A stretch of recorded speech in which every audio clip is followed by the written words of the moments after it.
Tayo po ngayon ay gagawa ng self-monitoring report dito po sa online platform provided po ng DENR-EMB. Dito po sa online platform, meron po ditong modules 1 to 6 at kailangan po nating kumpletuhin ang bawat modules nito bago po natin ito ma-submit sa DNR-EMB. Sa dulo po ng reporting na ito, kailangan po na ipapanotaryo ang report. So, kailangan po nating mag-export ng mga files. Ito pong modules 1 to 6, kailangan ma-export ang lahat ng files o ma-download para po sa pagpapanotaryo. So, tayo po ay magsimula at ito nga, paano ba gumawa ng self-monitoring report online. Dito po, magsisimula tayo sa Module 1. Dito po ay meron po ditong kailangang i-select na year. So tayo po ay nasa 2025 at kailangan din i-select po yung quarter. So tayo po ay nasa July, August, September, kaya pipiliin natin third quarter.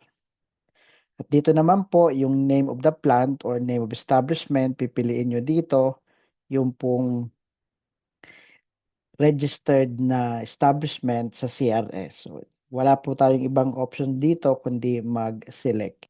Dito naman po sa box na to, dito po natin binibigay ang mga importanteng information. Revised, corrected, or updated information not contained in your general information sheet. Typical na nilalagay dito ang mga update sa atin pong mga pending permit application o yung mga information na hindi tayo required ng anumang kondisyon. May pagkakataon na we are not required to conduct emission testing, we are not required to conduct water testing, kaya pwede nating ilagay dito yung mga information na yan. Pangalawa, dito po under DNR permits or licenses or clearances, may mga environmental laws po na makikita dito. 4 po na environmental laws. And dito din po inilalagay natin ang mga permit control number or permit reference number, the date of issuance, at kung meron man pong date of expiration. So isa sa batas na makikita dito ang RA 9275 or the Philippine Clean Water Act. Under this law, nagre-require po ito sa mga owner or operator ng establishment na mag-secure ng discharge permit. Samantalang meron po dating tinatawag na authority to construct, kaya nagre-require po ito ng number dito. Kaya lang wala na po ngayon itong authority to construct. Hindi na po ito applicable. Kaya under the permit, nilalagay natin not applicable. At yung date natin ng issuance at expiration date, nilalagay na lang natin yung 2001-01 na naka-default na po ito na date. So under DP number or yung tinatawag na discharge permit, kung meron tayong available na discharge permit, kailangan natin dito ilagay ang control number, ang date of issuance at ang expiration date. Samantalang meron pong mga permit na nag-expire for a year, for 2 years, or 5 years. Kapag nagkaroon na expiration, so for example dito, ang expiration date ay April 15, 2025. Pero yung report na isasubmit natin ay nasa third quarter na sa buwan na July, August at September, and probably when you are preparing this report, October na. Kaya makikita ng evaluator kung masasubmit natin ito na meron kang expired na permit. But if you have an ongoing renewal application, nasa EMB pa yung processing, pwede nating ilagay dito sa general information sheet like ongoing discharge permit renewal application with application reference number 12345 submitted on March 15, 2025. So in short, makikita ng evaluator na meron kang pending permit application for discharge permit.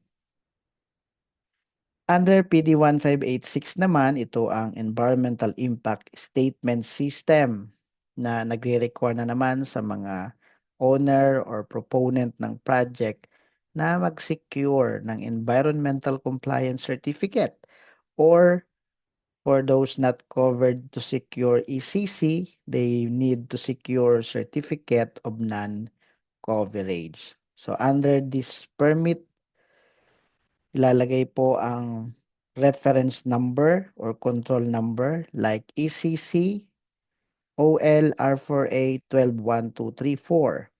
Kung CNC naman ang applicable sa atin, edi yung CNC, OL, etc. At syempre, yung date of issuance, and since walang expiration date ang ECC or CNC, nakalagay na natin dyan 200101. So kapag wala tayong babaguhin sa date, kailangan lang ilagay 200101. Doon naman sa RA 6969, especially mga applicable rules and regulation, especially DAO 2013-22 na nagre-require sa mga waste generator ng registration as a hazardous waste generator. At kapag meron kang certificate of registration, makikita mo doon ang DNR ID number. Ang DNR ID number or DNR registry ID dito sa reporting. So, ilalagay natin dito yung DNR ID number na makikita sa Hazardous Waste Generator Registration Certificate. Kung kailan po na-approve ang registration na naka-declare po sa ating Certificate of Registration at wala pong expiration yan, kaya 200101. Meron naman mga owner or operator engage in transport of hazardous waste at meron din silang transporter registration certificate at may naka-indicate din doon na reference number as transporter duly registered sa EMB Central Office. Ngayon, kung sino man yung registered transporter, ilalagay din dito ang kanyang waste, I mean yung hazardous waste transporter registration number, yung date of issuance, and then yung expiration date. Common naman yan na 1 year. Ganon din sa mga duly registered na treatment, storage, disposal facility. Mayroon ding registration number. So kung ang isang establishment ay registered waste generator, ito lang yung applicable na portion at yung sa transporter at TSD registration, not applicable na lang po ang ilalagay and yung date na 200101. Sa iba't ibang mga establishment, meron pa mga relevant permits, clearance, certification. So kung ano man under RA 6969, ano man yung meron pa na na-issue ang EMB, ilalagay po dito ang number. Gaya ng importation clearance number, permit to transport, small quantity importation, priority chemical list, PICCS, PMPIN. So kung wala naman po mga ganyang relevant permits na na-acquire, pwede pong maglagay lang ng not applicable. Kung meron, ilalagay yung permit control number at syempre yung date of issuance and yung date of expiration, if any. Panghuli na environmental law na makikita sa Module 1 ay ang RA 8749. So yung pong authority to construct is not applicable at yung PO number or permit to operate number makikita sa ating permit to operate. You can indicate here the reference number, the date of issuance, and the expiration date. Kung wala namang permit to operate, yon not applicable lang ang ating ilalagay under the permit. At yung date of issuance and expiration date, 200101. Part ng Module 1 ang operation, yung pong operating hours per day natin, operating days per week, then number of shift per day. So this portion, yung information na ilalagay dito varies from one establishment to another. Sa iba-iba, like kung simple office lang ito, 9 hours. Kung ito ay hospital, for example, healthcare, edi 24 hours. Nagbabago. Meron naman yung operating days per week. Meron ay Lunes hanggang Biyernes, kaya 5 araw. Meron naman hanggang Linggo, so 7 days. At may mga processing and manufacturing firm na may shift pa. Merong hanggang 3 shift. So it varies from one establishment to another.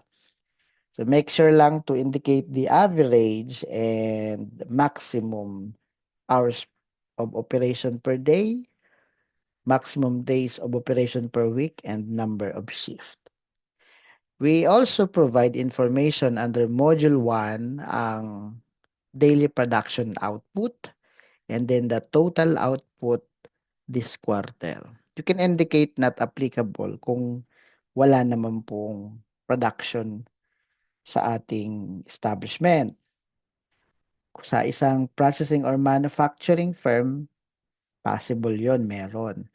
At doon sa ating environmental compliance certificate or certificate of non-coverage, nakikita nyo yung mga salitang annual production capacity. So makikita nyo doon na meron kaming production.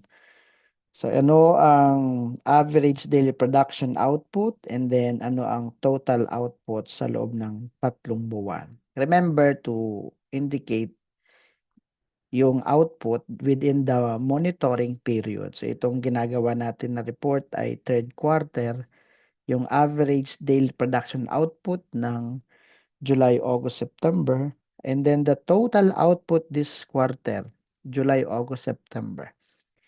Ang iba siguro para mabilis ang kanilang paghahanap ng output, kukuha sila doon ng data sa production department, sa production logbook, makikita na agad yung total output sa isang quarter. Ang iba naman, naglalagay ng times 3 sa monthly average production.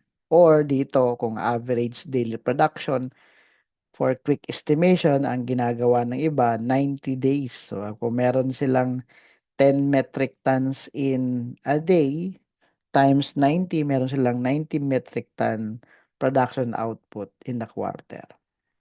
Dito rin sa Module 1, we need to provide the total water consumption for the quarter. So kung ito ay July, August, September na mga buwan, ano yung total water consumption? Including the total electric consumption, ilalagay natin din dyan yung total consumption covering July, August, September dahil ito ay third quarter natin ginagawa.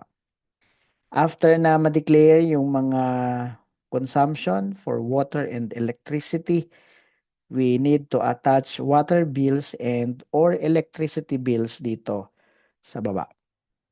Paano yan kung wala po tayong water bill or electric bill? So, wala tayong mailalagay. If you can strategize na meron kayong recording, kung gumagamit kayo ng deep well, edi maganda kung meron tayong recording nito. Well, those who are issued with water permit, meron sinasubmit na tinatawag na groundwater or surface water withdrawal report sa NWRB. O, pwede nating i-attach yun dyan.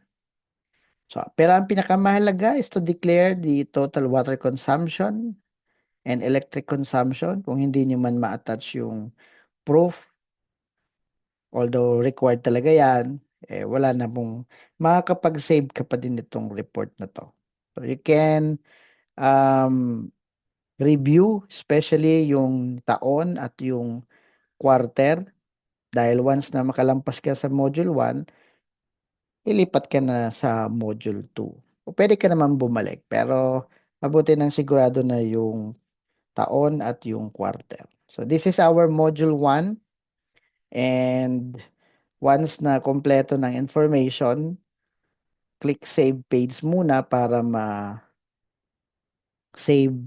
ang information sa iyong draft na self-monitoring report for module 1. And then sa module 2, sa lahat ng mga waste generator, sasagutin nyo lang itong question na ito ng no. You will now proceed with module 2 in the section of hazardous waste generator, module 2B. Merong mga iba't ibang modules under module 2. Module 2A, yung pong may mga CCO permit, kailangan mag-provide ng information. Yung module 2C, magbibigay naman ng mga information, yung mga treater o recycler. At yung module 2B, para sa mga waste generator. So nearly every establishment is a waste generator. Kaya applicable ito sa bawat isa. So ano po ang inilalagay natin sa module 2? Yung pong ating mga waste generation,